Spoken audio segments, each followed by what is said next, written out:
전능하사 천지를 만드신 하나님 아버지를 내가 믿사오며 그 외아들 우리 주 예수 그리스도를 믿사오니 이는 성령으로 잉태하사 동정녀 마리아에게 나시고 본디오 빌라도에게 고난을 받으사 십자가에 못 박혀 죽으시고 장사한 지 사흘 만에 죽은 자 가운데서 다시 살아나시며 하늘에 오르사 전능하신 하나님 우편에 앉아 계시다가 천리로서 산자와 죽은 자를 심판하러 오시리라. 성령을 믿사오며 거룩한 공예와 성도가 서로 교통하는 것과 죄를 사하여 주시는 것과 몸이 다시 사는 것과 영원히 사는 것을 믿사옵나이다. 아멘. 찬송가 528장입니다. 찬송 528장입니다. 예수가 우리를 부르는 소리 그 음성 부드러워 문 앞에 사와서 사면을 보며 우리를 기다리네. 오라 오라 방황치 말고 오라 죄 있는 자들아 이리로 오라 주 예수 앞에 오라 간절히 오라고 부르실 때에 우리는 지체하려 주님의 은혜를 왜 아니 받고 못 들은 채 하려나. 오라 오라 방황치 말고 오라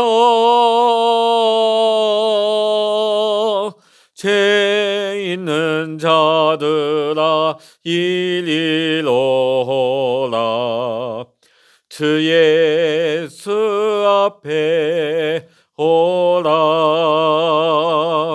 세월이 살같이 빠르게 지나 쾌락이 끝이 나고 사망의 그늘이 너와 내 앞에 들리며 가리우네. 오라 오라 방황치 말고 오라 죄 있는 자들아 이리로 오라 주 예수 앞에 오라. 우리를 위하여 예비해 두신 영원한 집이 있어 죄 많은 세상을 떠나게 될 때 영접해 주시겠네. 오라 오라 방황치 말고 오라 죄 있는 자들아 이리로 오라 주 예수 앞에 오라. 아멘.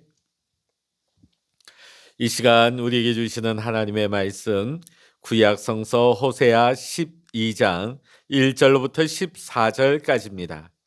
구약 성서 1266면 호세아 12장 1절로부터 14절까지 우리 같이 읽도록 하십니다. 에브라임은 바람을 먹으며 동풍을 따라가서 종일토록 거짓과 포악을 더하여 아수르와 계약을 맺고 기름을 애굽에 보내도다. 여호와께서 유다와 논쟁하시고 야곱을 그 행실대로 벌하시며 그의 행위대로 그에게 보응하시리라. 야곱은 모태에서 그의 형의 발 뒤꿈치를 잡았고 또 힘으로는 하나님과 겨루되 천사와 겨루어 이기고 울며 그에게 간구하였으며 하나님은 베델에서 그를 만나셨고 거기에서 우리에게 말씀하셨나니 여호와는 만군의 하나님이시라. 여호와는 그를 기억하게 하는 이름이니라. 그런즉 너의 하나님께로 돌아와서 인애와 정의를 지키며 항상 너의 하나님을 바랄지니라. 그는 상인이라 손에 거짓 저울을 가지고 속이기를 좋아하는도다. 에브라임이 말하기를 나는 실로 부자라. 내가 재물을 얻었는데 내가 수고한 모든 것 중에서 죄라 할 만한 불의를 내게서 찾아낼 자가 없으리라 하거니와 내가 애굽 땅에 있을 때부터 나는 내 하나님 여호와니라. 내가 너로 다시 장막에 거주하게 하기를 명절날에 하던 것 같게 하리라. 내가 여러 선지자에게 말하였고 이상을 많이 보였으며 선지자들을 통하여 비유를 베풀었노라. 길르앗은 불의한 것이냐? 과연 그러하다. 그들은 거짓되도다. 길갈에서는 무리가 수송아지로 제사를 드리며 그 제단은 밭이랑에 쌓인 돌무더기 같도다. 야곱이 아람의 들로 도망하였으며 이스라엘이 아내를 얻기 위하여 사람을 섬기며 아내를 얻기 위하여 양을 쳤고 여호와께서는 한 선지자로 이스라엘을 애굽에서 인도하여 내셨고 이스라엘이 한 선지자로 보호받았거늘 에브라임이 경노하게 함이 극심하였으니 그의 주께서 그의 피로 그의 위에 머물러 있게 하시며 그의 수치를 그에게 돌리시리라. 아멘. 할렐루야. 오늘도 함께 기도하시는 우리 사랑하는 모든 믿음의 성도님들에게 오늘도 하나님의 크신 은혜와 평강과 응답의 축복이 여러분 모두와 함께 하시기를 주의 이름으로 간절히 축원합니다. 하나님께서는 우리의 과거와 우리의 속의 모든 생각까지 또 내가 옛날에 어떤 마음을 품었는지에 대해서 하나님은 다 아시는 하나님이십니다. 자, 그런데 우리는 우리의 모든 것을 속속들이 다 알고 계시는 하나님 앞에 산다고 하면서도 우리는 하나님 앞에서 우리 옛 과거의 어둡고 잘못된 모습을 우리는 결코 수치스러워하지 않습니다. 오히려 하나님 앞에서 당당하기까지 합니다. 뻔뻔스럽기까지 합니다. 오늘 읽은 호세아 12장의 말씀을 보게 되면 하나님은 야곱에 빗대어서 뻔뻔한 이스라엘 백성들의 잘못된 악행을 고발하고 있습니다. 그리고 이러한 자들이 살 수 있는 유일한 한 가지 길이 있다고 말씀을 하십니다. 우리 1절의 말씀 읽어보십니다. 에브라임은 바람을 먹으며 동풍을 따라가서 종일토록 거짓과 포악을 더하여 아수르와 계약을 맺고 기름을 애굽에 보내도다. 아멘. 자, 오늘 여기 보면 에브라임을 가리켜서 바람을 먹는다고 합니다. 바람이 무엇입니까? 곧 사라지는 것을 뜻하는 것이지요. 곧 사라지고 없어질 헛된 것으로 오늘 이스라엘 백성들은 그들의 마음과 생각을 채우고 있다는 것입니다. 곧 사라질 헛된 것으로 이스라엘 백성들은 그들의 영혼을 채우고 그들의 마음을 채우려고 하였습니다. 자, 그러면 그들이 그토록 원하고 채우기를 원했던 그 바람이 무엇이겠습니까? 그것은 바로 일확천금의 꿈인 것입니다. 일확천금. 돈 많이 벌어서 떵떵거리고 남부럽지 않게 부유한 사람으로 살겠다. 그들의 모습을 가리켜서 오늘 성경은 바람을 먹는다고 표현하고 있습니다. 그리고 아울러 이러한 이스라엘은 동풍을 따라간다고 말하고 있습니다. 성경에서 나오는 동풍이란 하나님께서 백성들을 저주하시거나 심판하실 때에 사용되어지는 전형적인 표현입니다. 팔레스틴 지역에서 동풍이란 요단강 건너편 사막에서부터 불어오는 바람을 의미합니다. 그 무시무시한 뜨거운 열기를 가진 동풍이 불어닥치게 되면 모든 농작물이 말라 죽을 수밖에 없는 것입니다. 자, 오늘 이렇게 이스라엘 백성들이 동풍을 따라가는 것처럼 그들은 지금 멸망의 길로 가고 있다고 경고하고 있습니다. 2절의 말씀 보시겠습니다. 여호와께서 유다와 논쟁하시고 야곱을 그 행실대로 벌하시며 그의 행위대로 그에게 보응하시리라.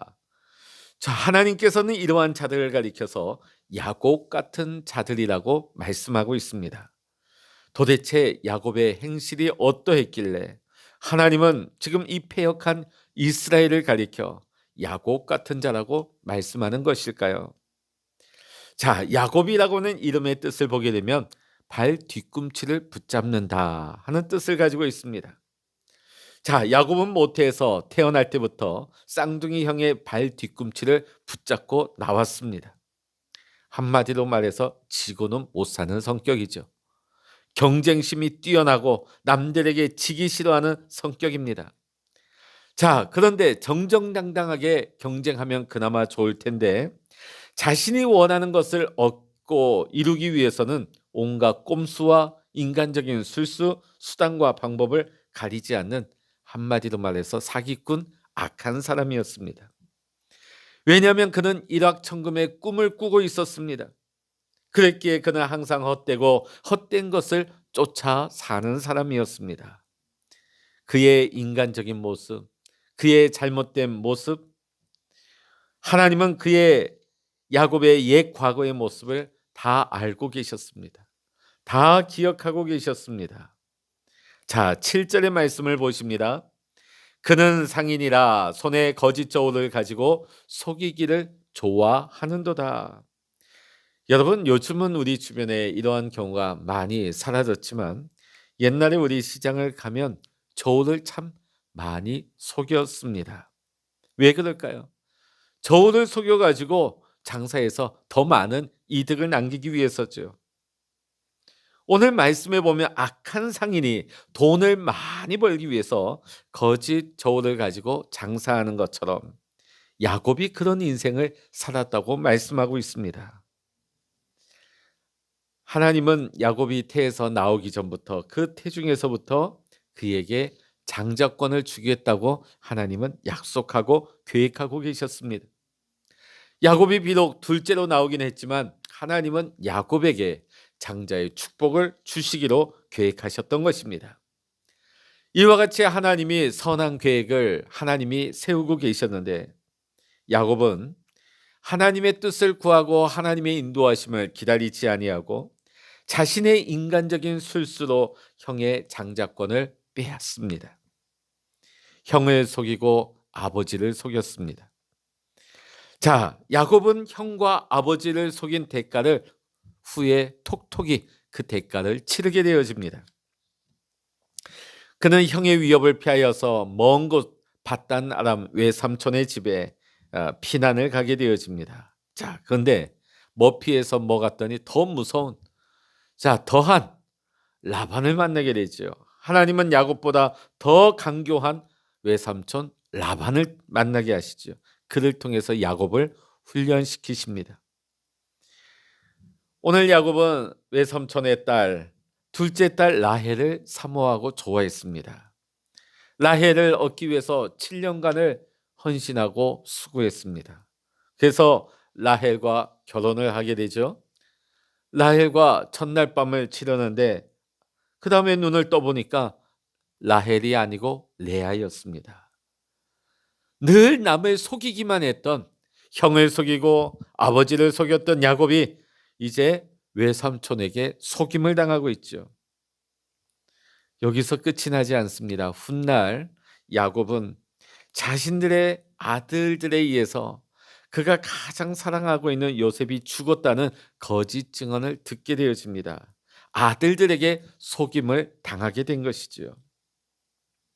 자, 오늘 우리가 야곱의 삶을 보게 되면 그가 마음에 드는 사람이 있을 때 그 아내를 얻기 위해서 하나님 앞에 절대 묻지 않습니다. 하나님 앞에 기도하지 않습니다. 오히려 자신의 눈에 든 그 여인을 얻기 위해서 외삼촌의 집에서 7년을 수고하고 또 속임을 당하여서 다시금 7년을 봉사하게 되죠.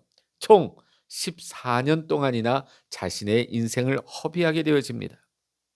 만일 하나님께 구했다면, 하나님의 뜻을 구했다면, 하나님의 인도하심을 기다렸다면 이 14년의 인생을 허비하지 않았어도 됐을 것입니다. 야곱은 나름대로 열심히 땀 흘리며 살았습니다. 그러나 되돌아보니 결국은 이 인생이 허비된 인생이고 낭비된 인생이었던 것이죠. 하나님은 이처럼 야곱의 인생을 속속들이 손바닥 들여다보듯이 다 알고 계셨습니다. 하나님 앞에는 숨길 수 있는 것이 없습니다. 하나님이 야곱의 인생을 이렇게 들여다보시듯이 하나님은 옛날부터 지금까지 우리의 생각과 계획, 우리의 어떤 행동까지도 하나님은 다 알고 계시고 철저하게 하나님은 감찰하고 계십니다. 그런데도 하나님이 우리를 심판하지 않은 이유가 무엇입니까? 하나님께서 북이스라엘 백성들의 그 온갖 악행을 다 알고 계시고 그 마음 속속들이 다 보고 계시는데도 왜 하나님께서 즉시 심판하지 않는 이유가 어디에 있습니까? 하나님은 이스라엘이 끝까지 기다리고 돌아오기만을 바라고 계시는 것입니다. 탕자가 돌아오기만을 기다리는 아버지 같은 분이 하나님이시기 때문입니다. 오늘도 하나님께서는 우리가 생각하고 계획하고 우리가 과거뿐만 아니라 현재도 행하는 모든 악한 일들에 대해서 하나님은 다 알고 계십니다. 그럼에도 불구하고 하나님은 끝까지 참으십니다. 왜 그럴까요? 우리가 하나님께로 돌아오기를 바라시기 때문입니다. 야곱이 결정적으로 하나님 앞에 용서함을 받고 하나님께서 그의 죄를 사하셨던 그 한 가지 터닝 포인트가 오늘 본문 말씀에 나옵니다. 우리 4절의 말씀 같이 한번 읽어보십니다. 4절입니다. 천사와 겨루어 이기고 울며 그에게 간구하였으며 하나님은 베델에서 그를 만나셨고 거기에서 우리에게 말씀하셨나니. 아멘. 야곱이 야복 강가에서 하나님의 천사와 밤새도록 겨루어 씨름을 합니다. 그리고 그 앞에서 울며 간구하였다고 말씀하고 있습니다. 여기서 하나님이 야곱을 긍휼히 여기신 것이 무엇입니까? 바로 야곱의 울음 때문이에요. 하나님 앞에 울며 부르짖는 하나님께로 돌아오는 자를 하나님은 버리지 아니하십니다. 하나님은 그를 품어주시는 것입니다. 인간적으로는 구제불능이에요. 인간적으로는 뾰족한 수가 없습니다. 그럼에도 불구하고 하나님 앞에 엎드려 통곡하고 탄식하며 돌아오는 자를 하나님은 불쌍히 여기시고 긍휼히 여겨주셨습니다. 야곱은 형 에서와 만나는 것이 너무나 두려웠습니다. 이때까지 20년 동안 수고하고 애쓴 삶이 그 생활이 그 시간이 하루아침에 물거품이 될 것 같아 너무나 두려웠던 것입니다. 결국 야곱은 이때까지 자신의 힘으로 자신의 생각으로 자신의 인생을 컨트롤할 수 있다고 생각해왔지만 결국은 하나님 앞에서 두 손 들고 있는 것입니다. 하나님, 이제 내 인생 내 스스로 컨트롤할 수가 없습니다. 하나님 앞에 항복합니다. 하나님 앞에 나는 아무것도 할 수 없는 자임을 인정하고 있는 것이죠. 야곱이 이렇게 울고 회개하며 돌아왔을 때 하나님은 품어주셨습니다. 그리고 오늘 하나님께서는 호세아 선지자를 통하여서 이 야곱에 빗대어서 말씀하십니다. 이스라엘 백성들아, 너희들도 너희들의 악행을 회개하고 돌이켜 울고 돌아오라. 그러면 내가 너희를 용서하겠다. 이 하나님의 놀라운 긍휼과 사랑은 지금 우리에게도 유효한 줄로 믿습니다. 우리가 하나님 앞에서 지금 우리는 심판을 유예받고 하나님의 은혜 가운데 살아가는 인생인 것입니다. 왜 하나님께서 우리를 참고 계십니까? 왜 하나님께서 우리의 속속들이 우리의 어떠함을 알면서도 왜 우리를 심판하지 아니하십니까? 하나님은 우리의 눈물을 기대하고 계십니다. 우리의 눈물을 바라고 계십니다. 지금이라도 하나님 앞에 돌이키고 하나님 앞에 무릎 꿇고 돌아가는 믿음의 백성, 은총의 백성이 되기만을 간절히 소망합니다. 오늘 사랑하는 성도 여러분, 하나님께서는 우리를 아십니다. 그럼에도 불구하고 하나님께서 우리를 기다리십니다. 하나님께서 인내하십니다. 참고 계십니다. 오늘 하나님 기다리시는 하나님 앞에 무릎을 꿇고 돌아오는 믿음의 백성, 은총의 백성 다 되시기를 이 시간 주의 이름으로 간절히 축원합니다. 기도하시겠습니다. 할렐루야. 하나님 아버지, 오늘 이스라엘 백성들의 모습이 그 옛날 야곱의 악한 자의 모습과 같았습니다. 야곱은 하나님 앞에 심판받을 수밖에 없는 자였지만 그가 하나님 앞에 눈물로 회개하며 돌이키고 하나님께로 돌아올 때에 하나님께서는 야곱을 품어주시고 야곱을 용서하시고 야곱을 축복하여 주셨습니다. 오늘 이스라엘 백성을 향하여서도 야곱과 같이 회개하고 돌아오라고, 그러면 내가 너희를 용서하고 너희를 새롭게 할 것이라고 약속하십니다. 오늘 이 말씀은 이 아침 하나님의 말씀을 묵상하는 우리를 향하신 하나님의 말씀이기도 합니다. 하나님, 우리의 어떠함을 다 아심에도 불구하고 길이 참으시며 우리를 용서하기를 원하시는 하나님, 우리를 기다리시고 우리를 기대하시는 하나님, 오늘 이 시간 우리가 하나님 앞에 나아갈 때 눈물로 통곡하며 하나님, 나 같은 죄인도 용서하시고 사랑하시니 감사합니다.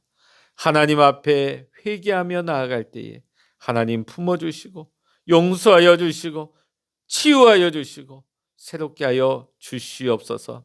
오늘 이 아침에도 하나님의 치유의 은혜가, 하나님의 회복의 은총이, 하나님의 새롭게 하시는 축복이 오늘 이 시간 기도하는 우리 모든 성도들에게 임하게 하여 주시옵소서. 모든 감사와 영광을 우리 하나님께 올려드리며 우리 주 예수 그리스도의 이름으로 간절히 기도하옵나이다. 아멘. 찬양하라 내 영혼아,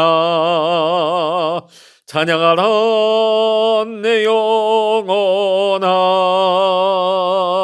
내 속에 있는 것들아 다 찬양하라. 기도하라 내 영혼아, 기도하라 내 영혼아, 내 속에 있는 것들아 다 기도하라. 주여, 일창을 합심하여 기도하십니다. 주여